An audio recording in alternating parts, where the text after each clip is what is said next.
and it's really good. We really all enjoy it, and he's done classes before on acupressure, and today he's going to talk a little bit about our hands. We all know that it's important if you fall to be able to catch yourself, so he's going to talk about how to improve your grip strength as well as how to take care of pain with acupressure on your hands. So I will turn it over to Jim. Thank you very much. I don't want to take up, I know you'd rather hear him than me. So I wanted to turn on the cameras too, because there are some people that can't come to the classes, that they enjoy going to YouTube. I have a YouTube channel and I put the classes and lectures up there so you can view this afterwards. This close proximity is going to help because I'm going to sit over here and when I start to show you how to do some of the hand exercises. So like Jeannie said, let's get started. Healthcare in the United States. All of you are probably aware of this. In recent years, we have a bit of a healthcare crisis going on our hands, right? Healthcare. So I prefer to call it, okay, we'll start out with healthcare. And you know why I use this board? Because it makes you look over here. If I had just a PowerPoint off in the distance, you find yourself staring at that like a deer in the headlights, right? But here, you kind of engage more if I'm talking about it right here. So healthcare, I really consider it to be sick care. I know, some of you are gonna roll your eyes. Most of the time people don't go to the doctor until they're ill, and then you go to the doctor and they're like, well, you should do this, this, and this, but in the meantime, I'm gonna give you a prescription. So no matter what it is, I got stomach issues because I eat terrible, I'm probably gonna get prescribed Nexium, or, something that's gonna make my stomach more calm. I'm a little anxious, I don't know, what do they do, Zoloft? I don't know the names of all prescriptions, but enough of them to be dangerous. So there's always gonna be a pill for every ill, right? So American setup here, what do we call it? Modern, really is the worst term. Allopathic, I'm just going to abbreviate some of these, and then biomedicine. So anytime someone, or Western too, you got Western. Western makes some sense, it's considered, we're the Western part of the world, right? Modern is really a misnomer, I think, for when you talk about the healthcare industry, because all the other nations, whatever healthcare system they have, they're moving along and evolving too. So if we go back 100 years, they called it modern healthcare around the turn of the century, 1900s. Modern healthcare. Well, that's 100 years old now. So that's a very misused word, I think. Allopathic is all, right? All inclusive, but our healthcare system really doesn't treat the whole body, it treats parts of it. My toe hurts. Let's fix the toe. Give me a prescription for anti-inflammatory. My toe's banged up. Allopathic, all-encompassing, biomedicine. It's biology-based medicine. So those are the names that we like to give our systems. We come back over to here, sick care. I go to the doctor today because I have a migraine headache. He's gonna maybe ask me if I know what my triggers are. So that's over here, one area. Maybe, right? What are your triggers? What'd you eat? You get enough sleep? Maybe if I get a good doctor, they'll ask me those things. Over here, pharmaceuticals. Out the door, I'm gonna get a prescription out the door if I have migraines. I've done it, I'll get it. The top area, let's say it's something worse, would be like surgery. Not for migraines, but for some other issue. I got back problems. So first they're gonna see what I'm doing. If I got a good doctor, they're gonna ask, what's your diet? What's your work situation? Okay. Prescription for pain for lower back, probably surgery down the road. And I know this for a fact because my brother's done it, my daughter's done it, my wife's done it. That's the same process. We nipped it in the bud for my daughter and my wife too had the problems. They did yoga, changed their lifestyle, rested a little bit more, watched what they were doing. Yes? There's another problem when you go to a doctor nowadays. If you've got a PA or nurse practitioner, and generally the person coming in to do your vitals is generally a CMA. It's not a nurse, so they're not asking inclusive history. Why? I'm a nurse practitioner, I own a company. No, I'm asking you. By the way, I'm encouraging you to all ask questions because this is a discussion, not a lecture so much. Very important question. I will give you a very quick example. My daughter-in-law had her knee replaced, and she had a CMA asking her history up in Atlanta. And she did not ask her if she was allergic to metal. I had to redo, her knee had to be opened a second time to put titanium in. There is the example. It was a CMA asking questions, and my daughter-in-law forgot to tell her that she was allergic to metal. So there's a mess, right? Sick care, or repair care. It's a mess, and you probably all know this, right? So it's like I don't need to lecture you on that. Let's get over to the healthcare or the self-care side of it. But yeah, the whole thing. I think it comes down to money. A lot of it's money. You know, you go to the doctor, and you're lucky if you get 10 or 15 minutes. And then the next person's in for another 10 or 15 minutes. If you're lucky, you might get a half hour if it's a first time consultation or if it's something that's more in depth. But you're talking 15 to 20 minutes or 10 to 15 minutes to go over something that's probably a pretty big deal. So what's the answer? I didn't put labels on these, but again, it might be surgery, it might be pharmaceuticals. They don't have time to hold your hand to tell you, you need to do back stretches, maybe do a yoga class, sign up at gyms, Tai Chi. They're not going to go into that detail. It's so much easier just to write a prescription and, out the door. Everybody's making money except you as a customer. So anyway, like I said, I don't need to lecture on this. You guys probably know more of this than I do. I don't hang out at the doctor's office much these days. Go in for a checkup.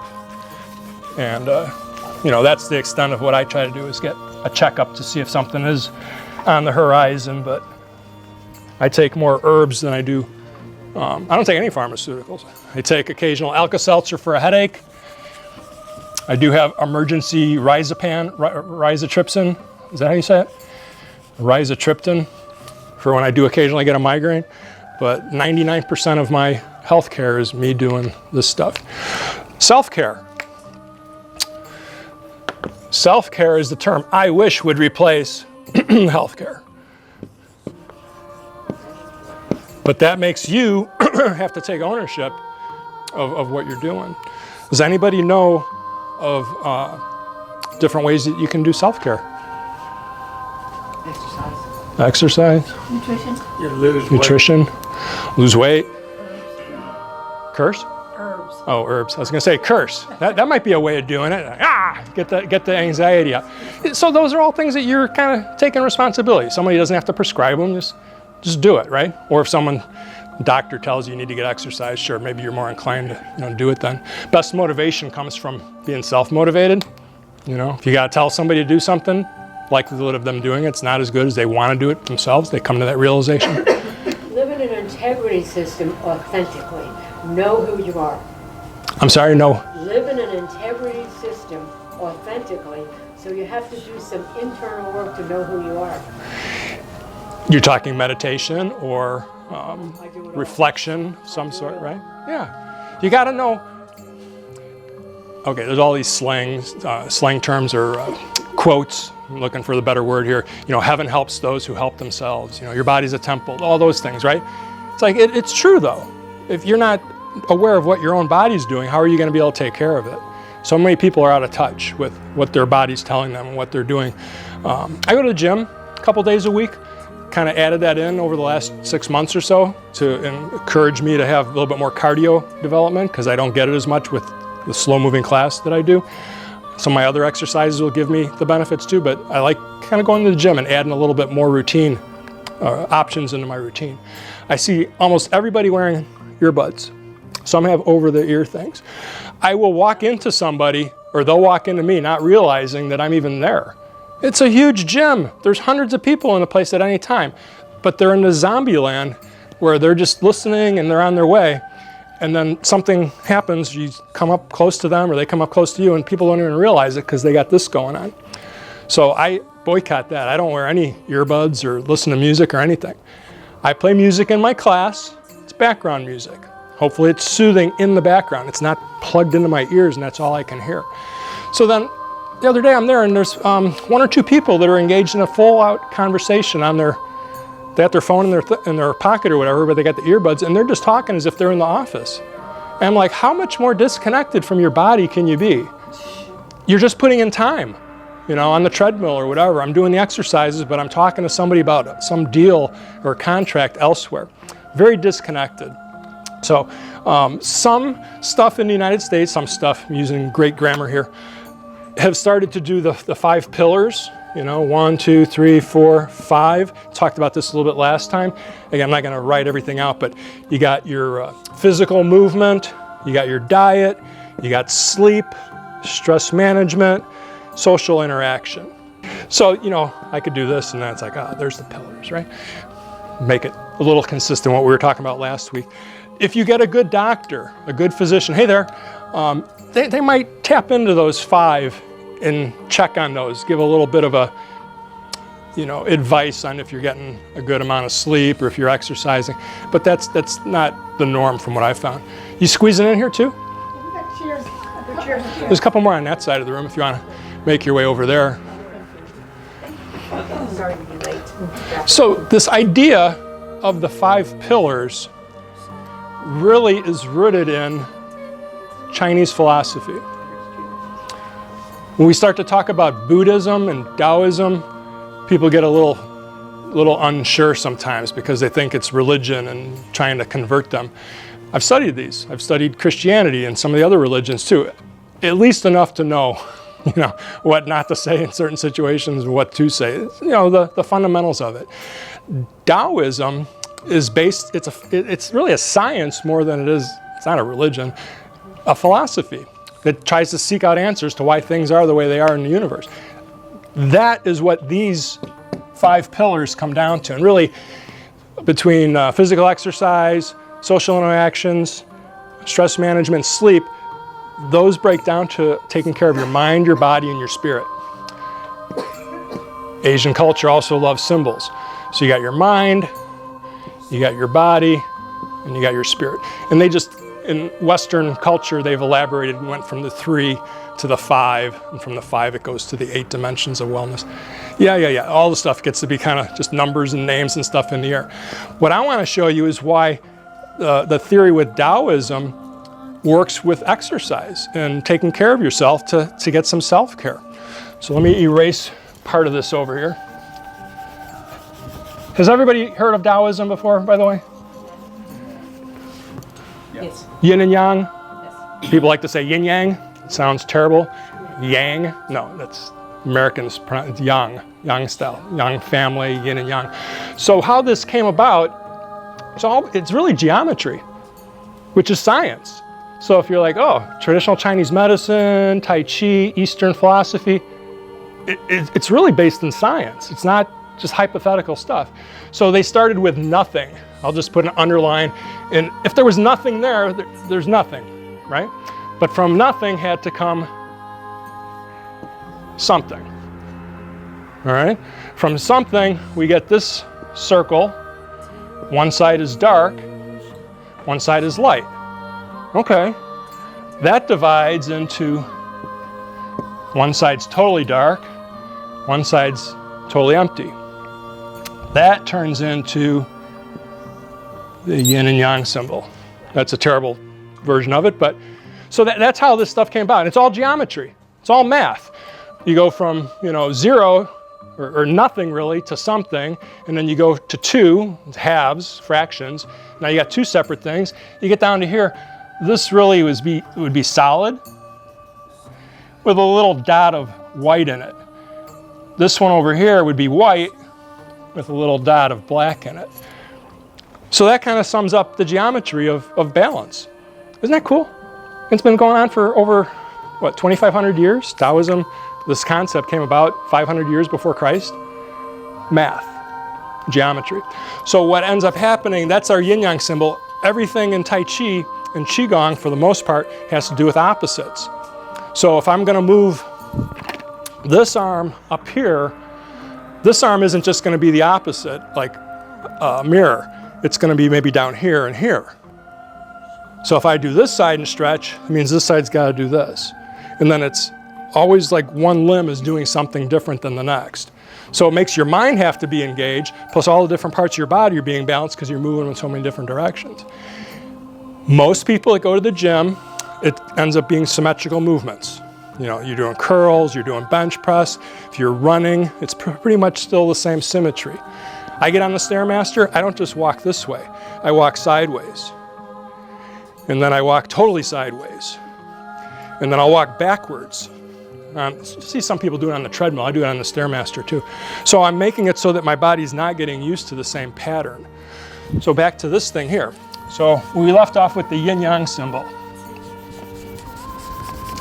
By the way, when I do the Tai Chi class, I don't get into all this stuff. We pretty much do 90% exercise, right? And then I talk a little bit.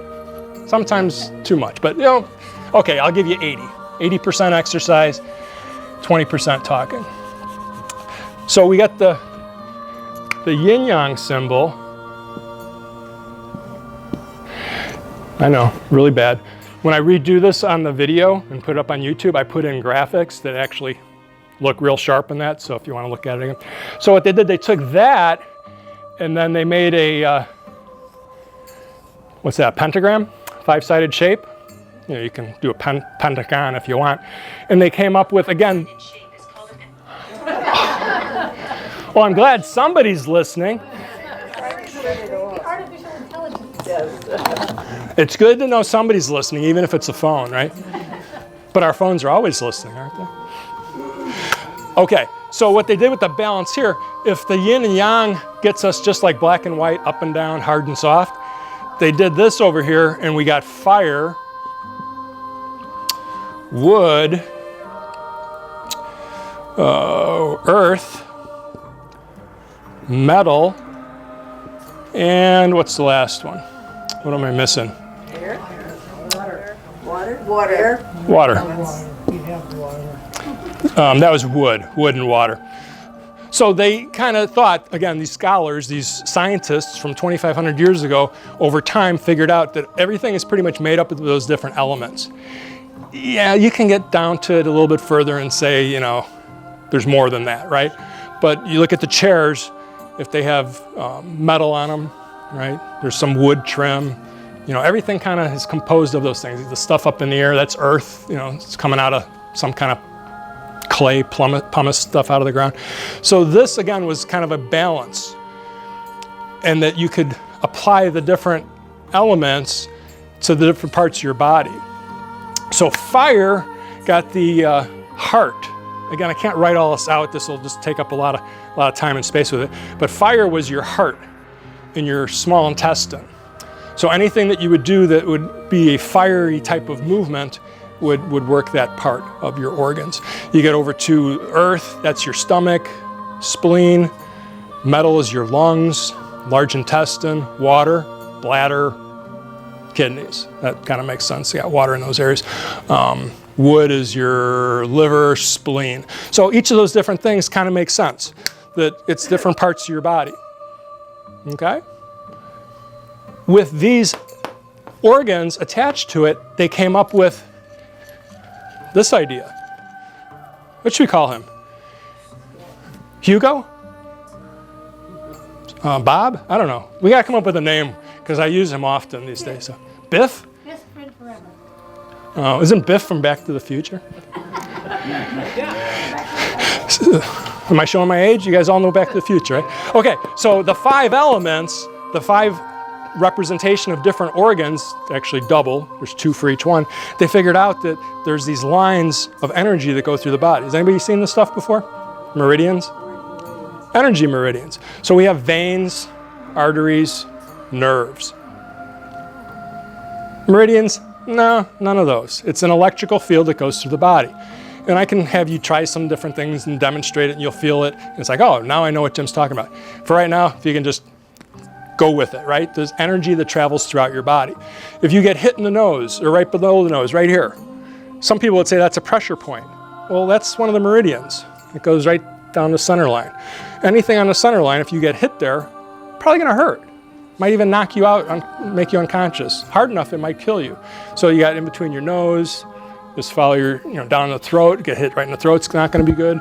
Sternum, get hit in the sternum's not good. Solar plexus, all the way down to the groin, right? And then up the backside. It's on the backside too. So all of these meridians are a representation of energy that travels throughout your body. Let's say that this isn't even accurate. That's not real. It still makes sense that by moving your body, you're going to get the energy and the blood moving. So we still want to get blood and energy moving. If we can get with these meridians, that's just a plus. And it's like, okay, I verified that traditional Chinese medicine is based upon this stuff and it works. So what I want to show all of you folks today is how these meridians, ending at your fingers and your toes for the most part, you can increase your energy by massaging your hands in certain ways. So just on that level, it's good. It's like, you know, this feels good. I'm moving my hands and getting a little more motion, getting the blood moving, feels good. If you can make your hands get stronger, because one hand is like a pair of pliers, the other hand's gonna relax as you do the massage, your hands are gonna get stronger. Any of you folks go to a masseuse, you get a massage. You've done it over the years, maybe once. I go once a month. I do too. So you often will realize like one has stronger hands than the other. Or if you ask somebody to give you a neck massage or a neck rub, someone's got strong hands, you can sense it. Someone's got a weak grip or handshake, you can kind of sense that too. So you can practice these exercises and it'll make your hands get stronger, which is a very important part as we all get older in maintaining your balance. Because if you're gonna fall, you wanna be able to grab something. If it's somebody next to you, now they're in trouble too, because if their balance isn't good, you're both going over. But if I'm gonna fall and if I can grab onto something and my grip is strong, that's just gonna help me, you know, I'm not gonna get injured as much.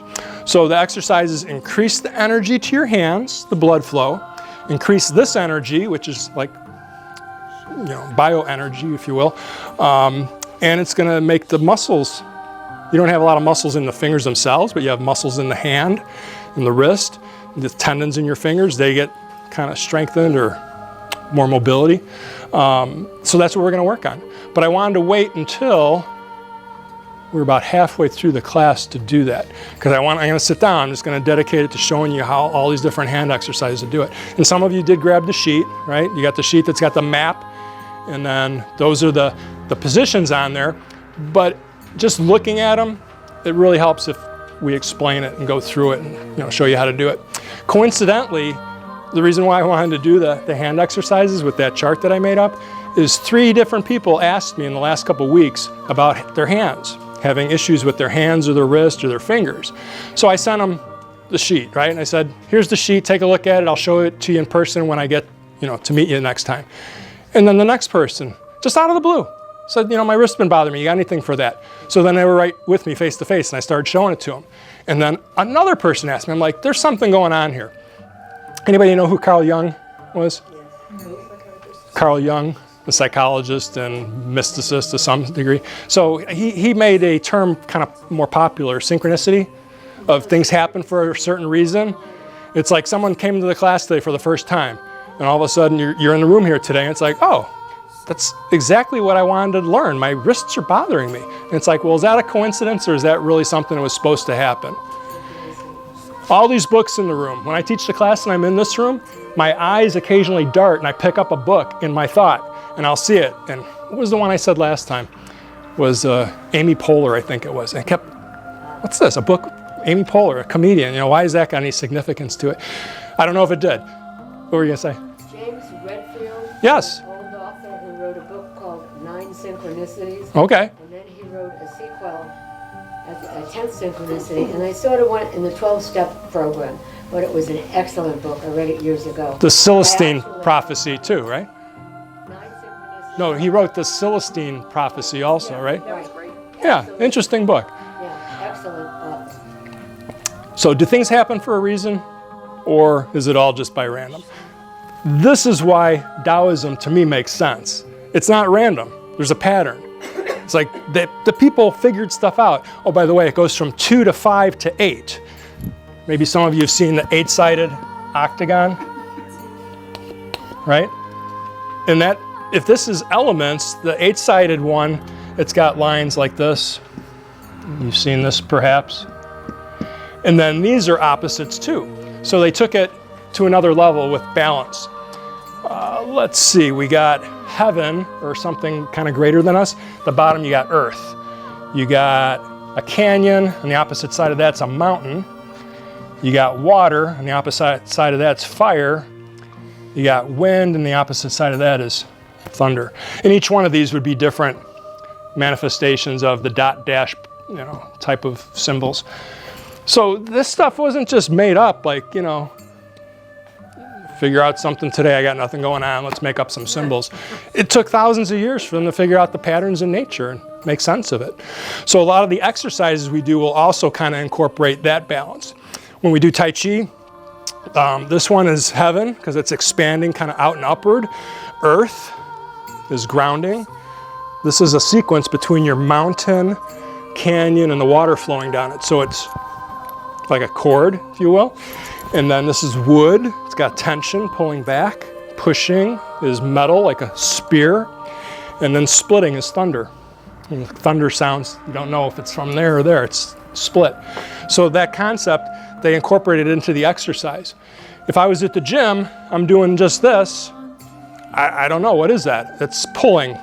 So pulling is wood, okay, but it's just my arms. If I'm swimming, you would think I'm in the water, it's a water element, right? No, you're moving your legs, you're moving your arms. They took the exercise to a lot deeper level with having this pattern with it. So I think we're ready to do some of these hand exercises. You're tired of me talking and doing the pictures and stuff. You want to see the good stuff, right? Everybody hopefully can see from where you're at. Let's move Biff. Biff. Biff goes to the side over here. If you can't see, you can scoot over maybe. If you don't want to see, that's perfect too. You don't have to do these exercises. So here we go. When we start, if you were to put your hands together like this, like the prayer position, right? And clap your hands a couple times. So right now they might turn a little red and they're stinging because you clapped your hands together, right? When we clap, when I clap, I want to make noise, I do cupping. Kind of like that, right? That's not what we're doing. We're not clapping. I want to make the whole hand surface tingle. When we do something that makes a little bit of pain or discomfort, we call that hermetic trauma. It's contained, or we're making it, we're instigating it, or strategic trauma, because I'm using my brain to think of the trauma. If I just fall down and break my wrist, that's not really planned. That's not strategic. If anything, it's carelessness on my part, right? It's tripped and fell. So with this, we want a little bit of discomfort so that the brain registers the stress and it starts a cascade effect, cascade of healing. Like when you get a scab, you injure yourself, there's a whole process that happens so that your body will heal the cut. We want to do that without injuring ourselves. So the clapping got the blood moving, right? The next one, so again, one hand, I'm going to continue to like turn sometimes when we do this. My right hand is going to be the pliers, like in the tool chest, pliers.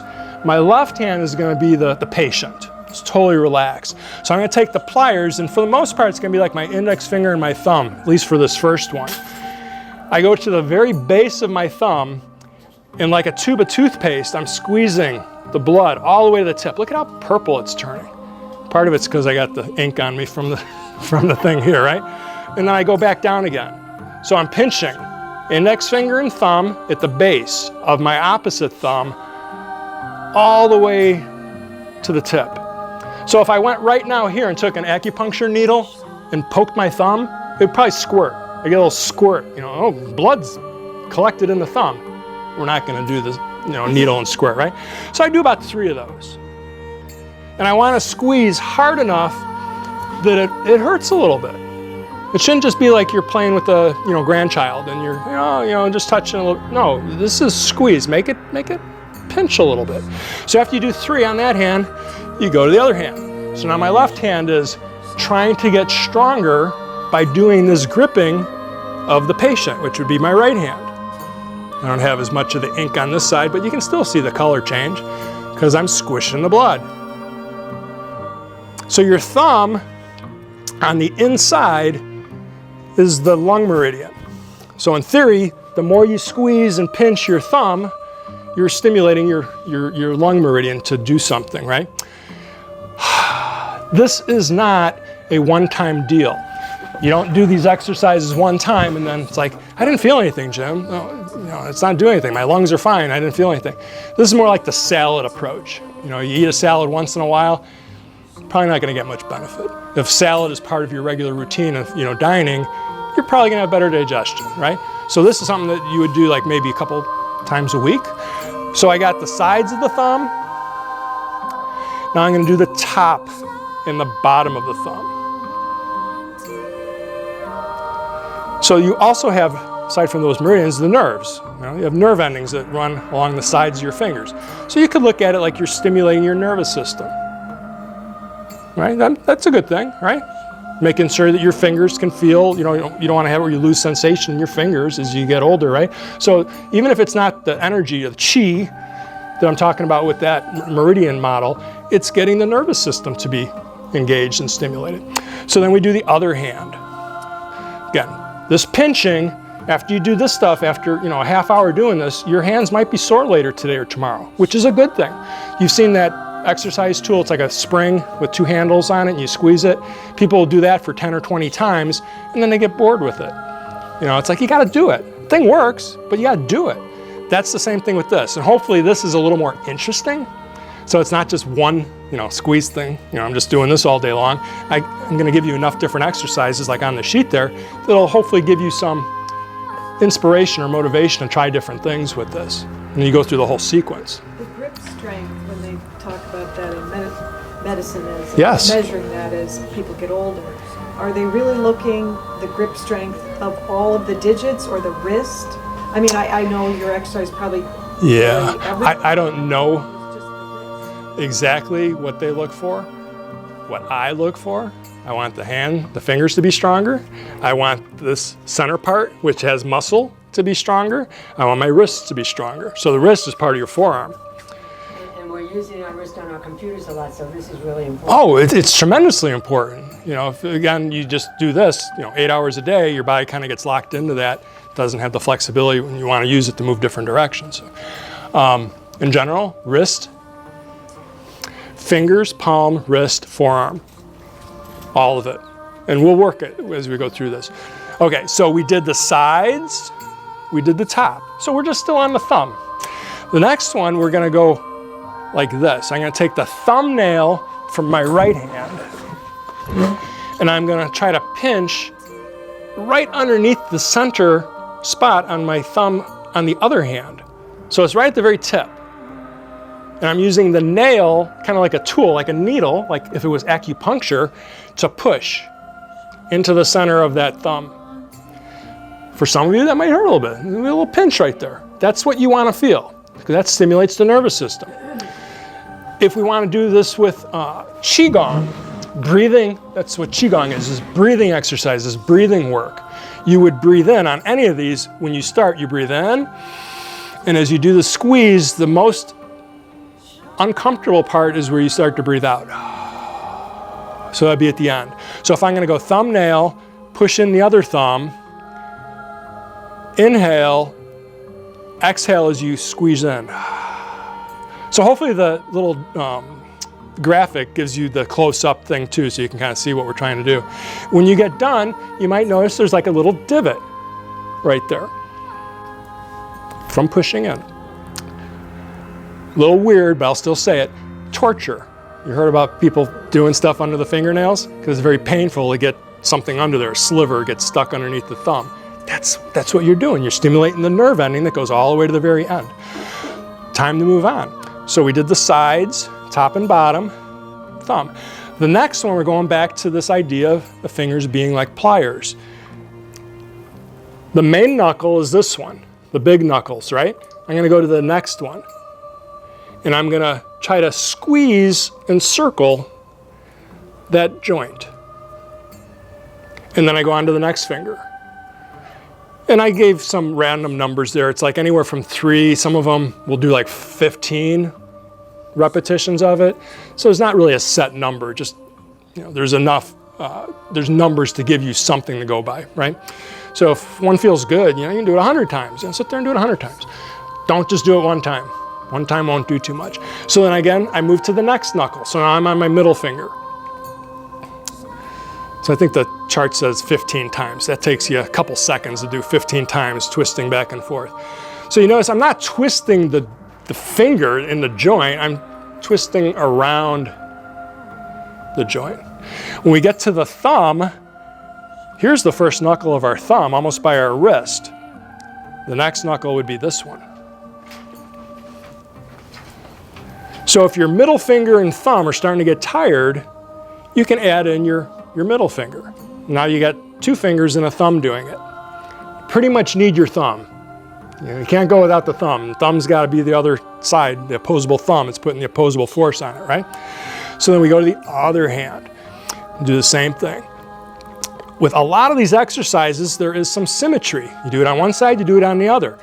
And that'll also show you, like when I do it on this one side here, my hand's really strong. But when I use my other hand, it's not as strong.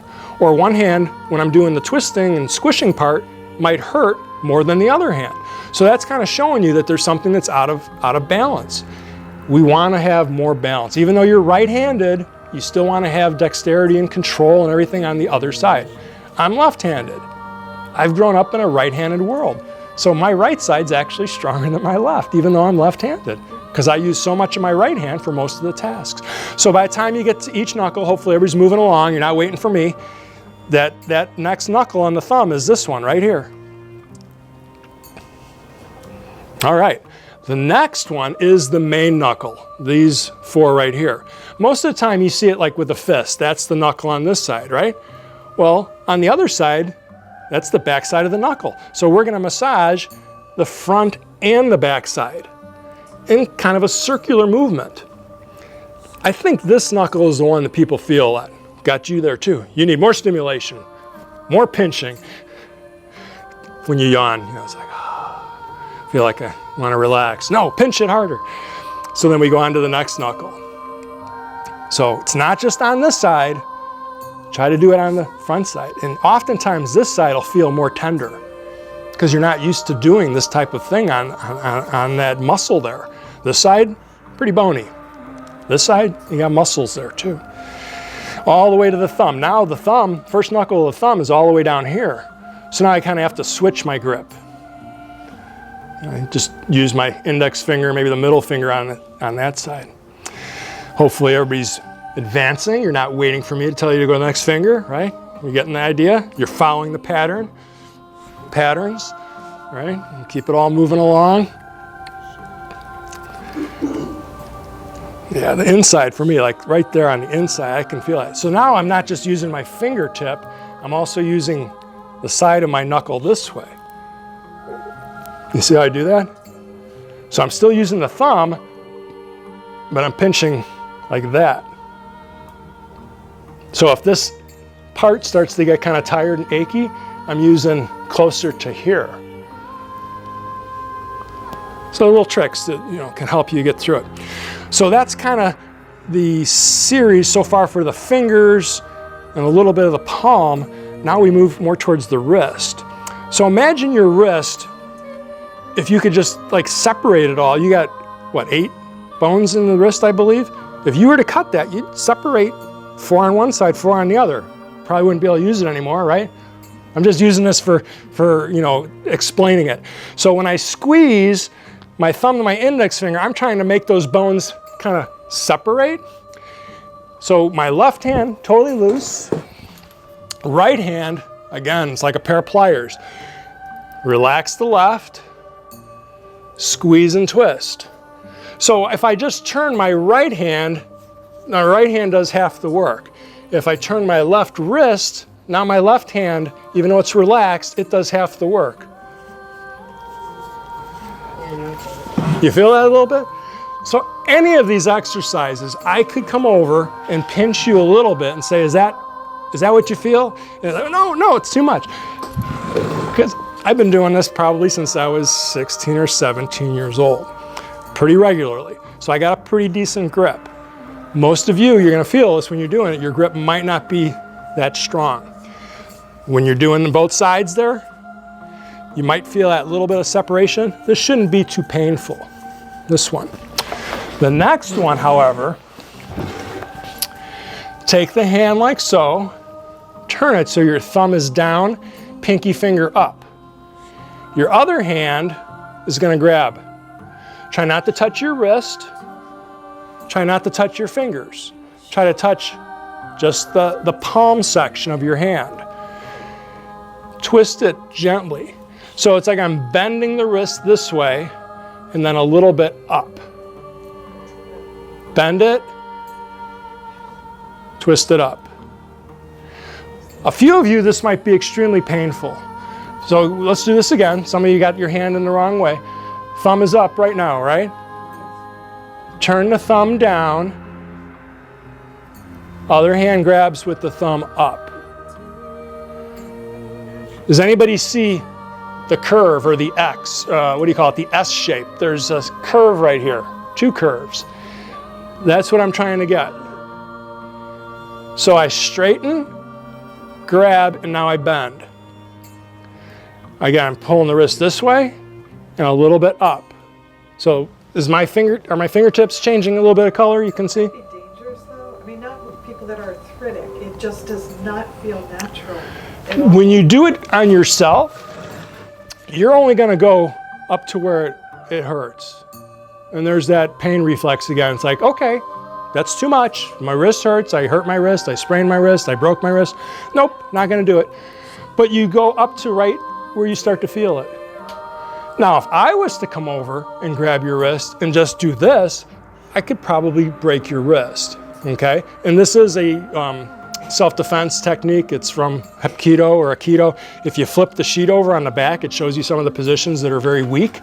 That's why you practice the weak positions, so that if you ever do fall or get them twisted, your body's actually kind of a little bit more accustomed to it. So if you do it on your own, probably gonna stop before it gets too painful. Unless you just like, 1, 2, 3. No, you're not doing that. This is gentle. Right up to where you start to feel it, and then back. Right where you start to feel it, and then back. All right, we gotta do the other hand now. So right hand is here. Thumb down, thumb on top. Look where I'm grabbing. I'm grabbing on the fleshy part of the palm, and then over on the bottom thumb, right? I'm not touching the fingers, not touching the forearm, just the meaty part of the palm. Pull it back. There's the first bend, and then a little bit up. And then release the tension. Pull back, twist. All right? So if you're doing some kind of activity or event, and for some reason you fell on your wrist like that, most of you are probably going to injure your wrist. Most of you haven't done these kind of exercises. So again, this is something that has to be done on more of a regular basis. I've done these exercises before in a group setting like this, and I had someone come over and grab my wrist and try and bend it, and it's like rubber, because I've been doing it for a very long time. Not to say someone couldn't break my wrist, but I'm just not as likely for it to happen from doing the exercises, okay? The next one is gonna come this way. So look where the bends are at. The last one, I bent my elbow, I bent my wrist. This one, I bend my elbow, I bend my wrist this way. Pull down. Let it go. Pull down. Again, look at the change in color. So the blood's getting restricted, stuck.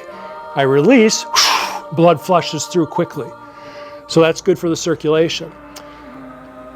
Squish, relax. As you get better with this one, you feel more comfortable, this one again grabs. So the hand again is pliers, a little twist. So now not only does it come down, but it twists a little bit this way. So some of you might be feeling this like, oh, that's too much, I'm not gonna do that.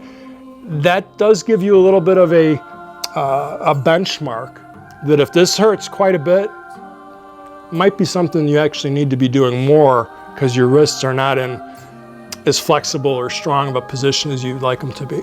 So we got the right hand. Bend the elbow, bend the wrist, relax your shoulders. You don't want to be doing all this, let the shoulders stay relaxed. So just pulling down and then releasing. It's like a valve, like on your kitchen sink or whatever. You're stopping the flow, letting the flow. Stop the blood, let it go. If that's fine, I grab and twist it. And there's more and more details and different things we can do with this. If everything is moving like this, if you're doing this, you're probably not feeling anything. If you're letting everything kind of float, no, this has to stay kind of stationary. And that's another thing you could probably, like brace it on your side and do this when you feel comfortable. And that's a lot more leverage, but just getting it to bend. So with the wrist ones we just did was the twisting, twisting, twisting. All right, ready to keep moving here. Cross your index finger with the middle finger. Take your ring finger, your pinky finger. So I keep saying so, that's my I don't say I say so, right?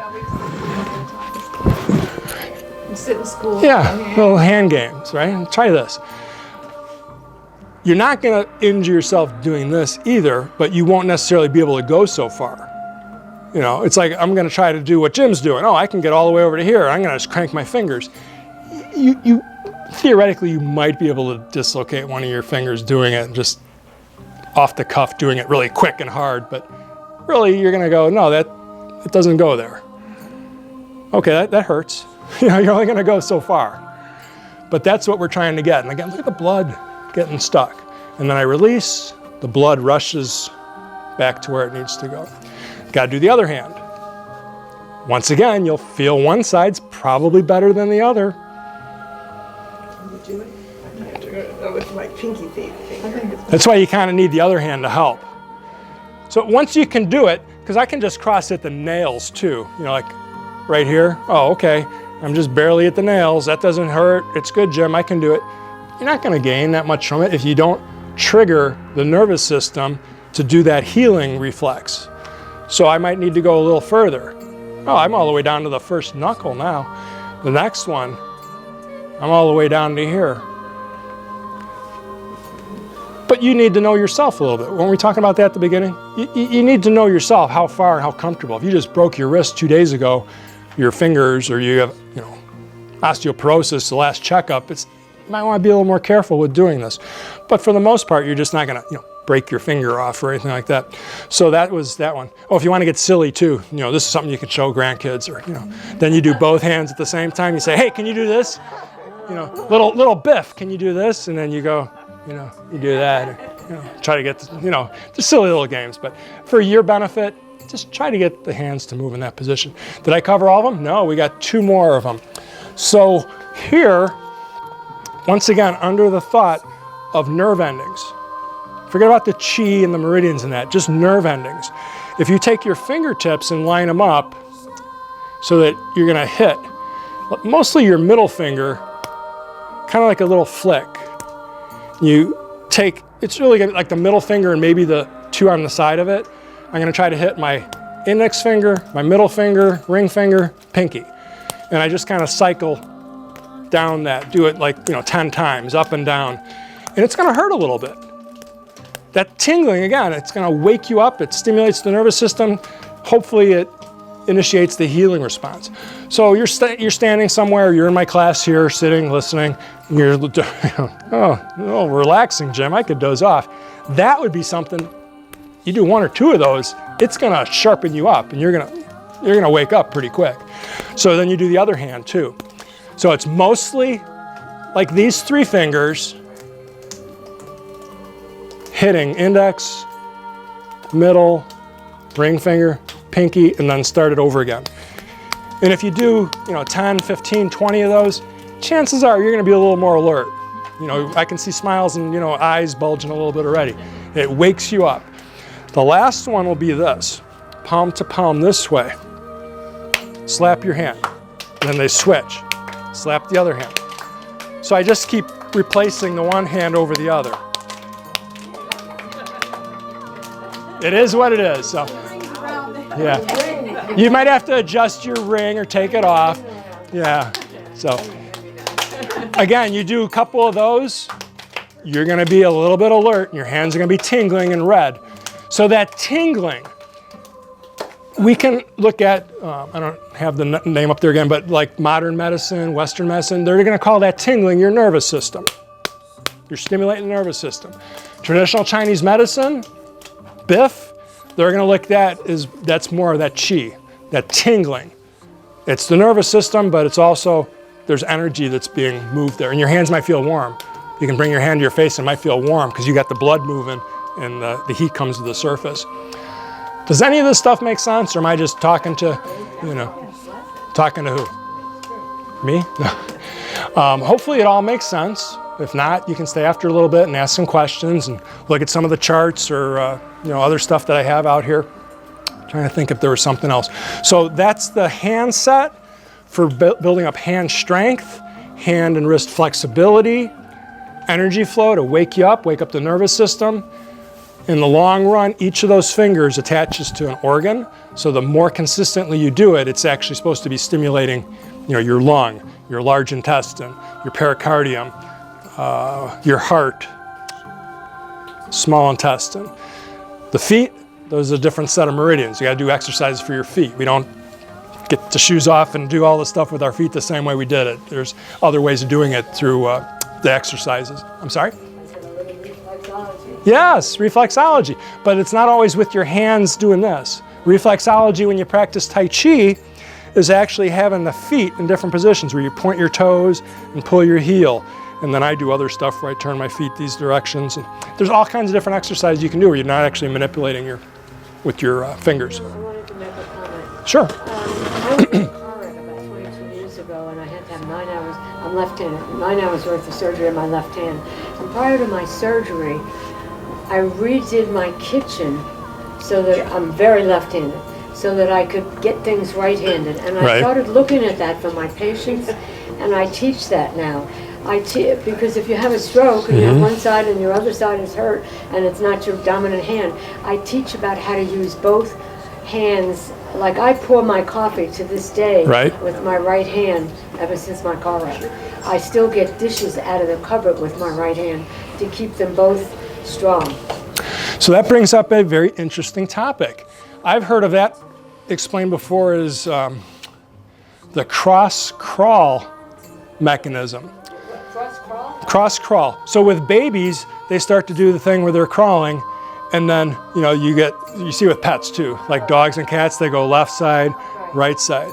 And then as the children advance, they might do this, where it's left hand, right foot, and then it's opposite.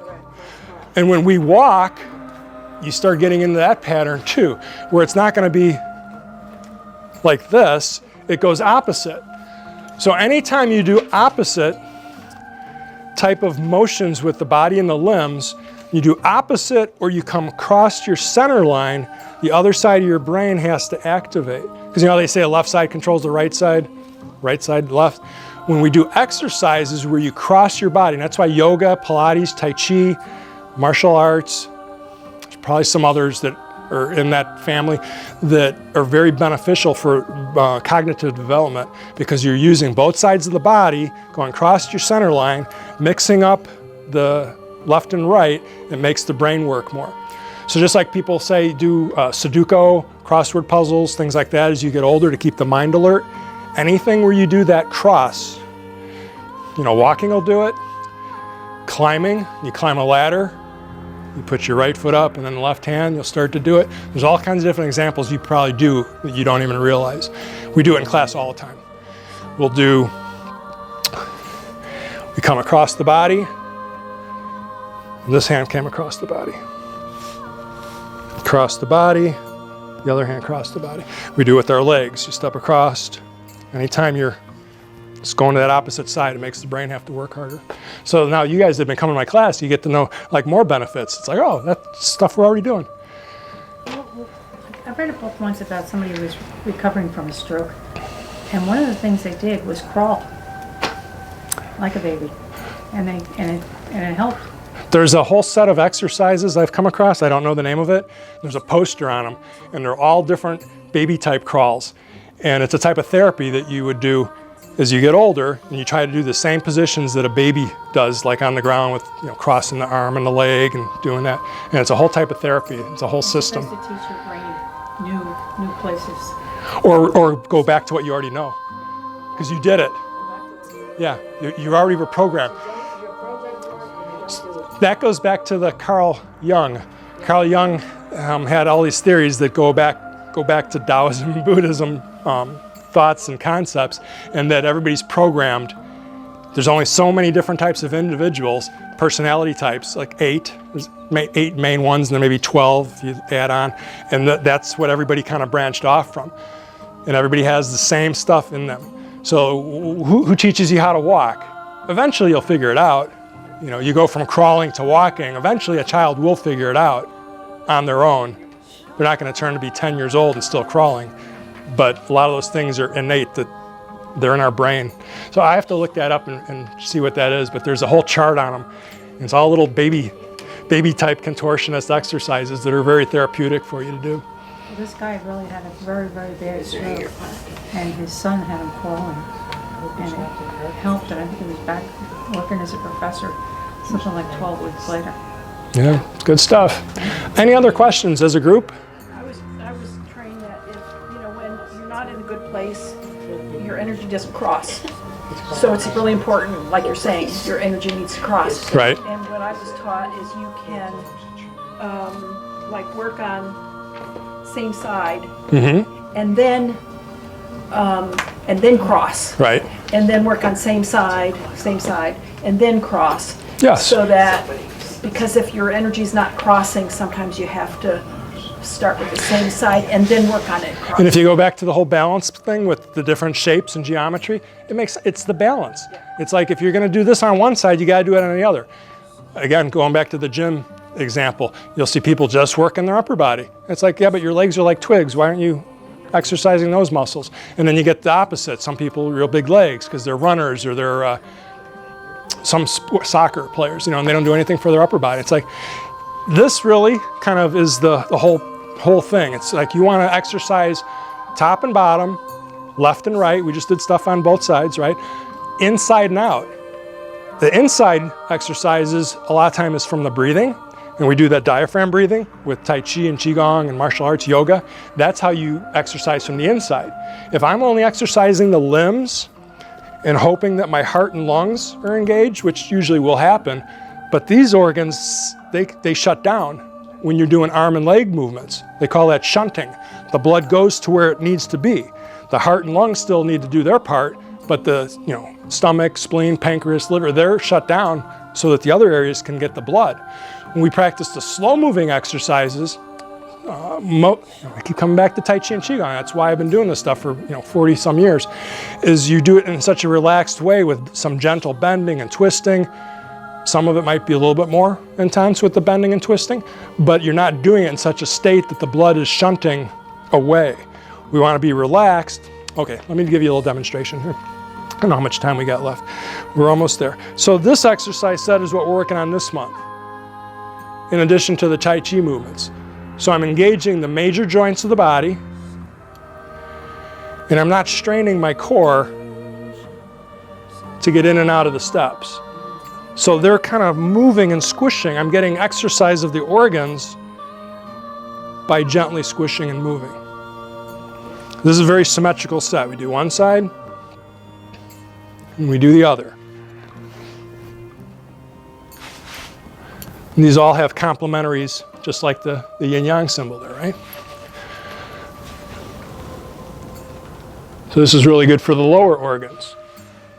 Anything below your waist.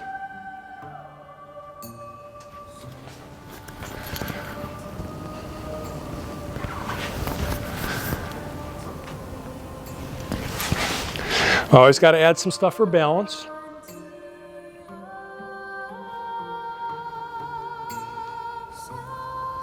So again, it's very gentle, even though there might be some stress or tension on different parts of the body.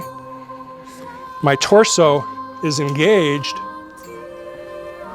but it's also being exercised. Oftentimes my stomach will gurgle during class. So that's a set of 18 exercises. It's like yoga in motion. And that's how a lot of the martial arts exercises are. It's not just, down on the ground doing stretching movements like that. So this is Tai Chi that you're... What I just demonstrated is like the fundamental foundation exercises that Tai Chi is branched off from. That's what I just demonstrated is yoga, and it's Taoist yoga. It's not on the ground stretching. Is this what you're teaching in your class? Is it slow motion like that? Yes, yes. Every month we do different series of exercises, and that's the one that I picked for this month of July. We do, the second half of the class, we'll do Tai Chi, which is straight up Tai Chi, which will be these exercises. No, I'm doing it probably faster than you'll ever see me do it right now, but just to kind of give you the scope of trying to move the body. So Tai Chi, for the most part, your spine is like this, with a little bit of flexing and twisting. When we get into that Taoist yoga stuff that I just did, other than the lower body positions, you might find it might be down here. And instead of this being here, it's all different. This position, this might be good for some individuals with their balance. Others can go to here, a little more spine flexibility, or this level of balance.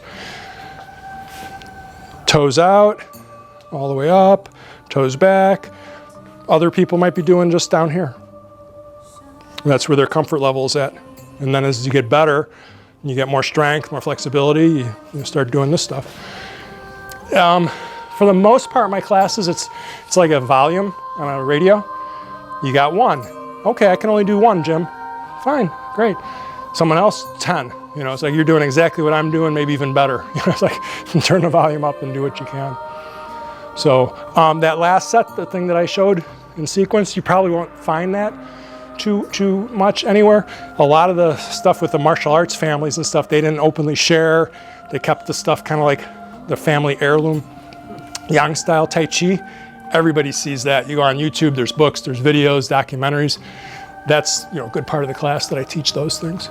So did you have a question too? Neuropathy in your feet, is there anything that helps with that? Tai Chi.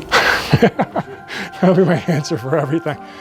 Now, for that, you might want to find somebody that does reflexology on the feet specifically. A lot of times it's the hands, but there's definitely the same points on the feet.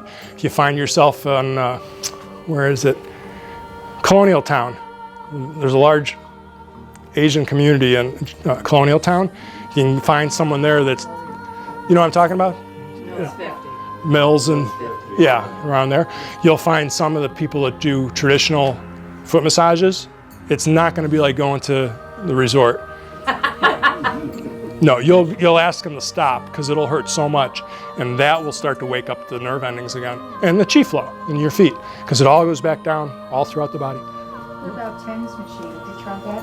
What? TENS machine, TENS. Yeah. And it Electric pulses. I was going to bring one of those. I have all my non-doctor stuff, little herbs and spices and stuff. And it's a little electric machine, like the size of a calculator. And it has a couple wires on it and little sticky pads, and you put it on a particular part of your body. And you have settings on it, like a calculator. You push the buttons, and it'll give you patterns of electrical pulses. If you go to an acupuncturist, they might charge you for it, $100 a session. You buy the thing at CVS, might be $50, and you use it as much as you want. So you know what else you can do today? It's good. It's a good tool. You know what you can do today? You golf? Do you have access to golf balls? Take a golf ball, roll it around under your foot. All those little bumps hit all the different spots on your foot. Because you can use a different ball, a tennis ball, lacrosse ball, pool ball, pool cue ball. They don't have the bumps though. So you can roll any ball around and it'll probably feel good to some extent. You get a golf ball with the little bumps on it, or some of the sporting goods stores have balls that have much bigger spikes on them, and you roll that around. Again, you need to get to that point where it's a little bit of pain. If it's not a little bit of pain, the nervous system doesn't engage to do anything about it, and it's just relaxing. I can give you a neck massage, somebody else will give you a neck massage, and when they get done, it's like, oh, I feel good. I'll give you a neck massage and you'll be sore 2 or 3 days later. But 2 or 3 days later after that, like, wow, it really worked good. Because that certain amount of tension that causes, again, that healing reflex is going to be better in the long run. Strategic trauma. You want to pick it wisely how far you go. Lifting weights, running, swimming, that's all a type of strategic trauma when you get to the point where you're breaking down the body so that it builds up more. A couple of these are techniques that I'm showing you, just you're taking it in a different direction. So a little more precise. So I think we are at the 2 o'clock spot. If you have questions, please stay after. Otherwise, thank you for coming. Hope you enjoyed.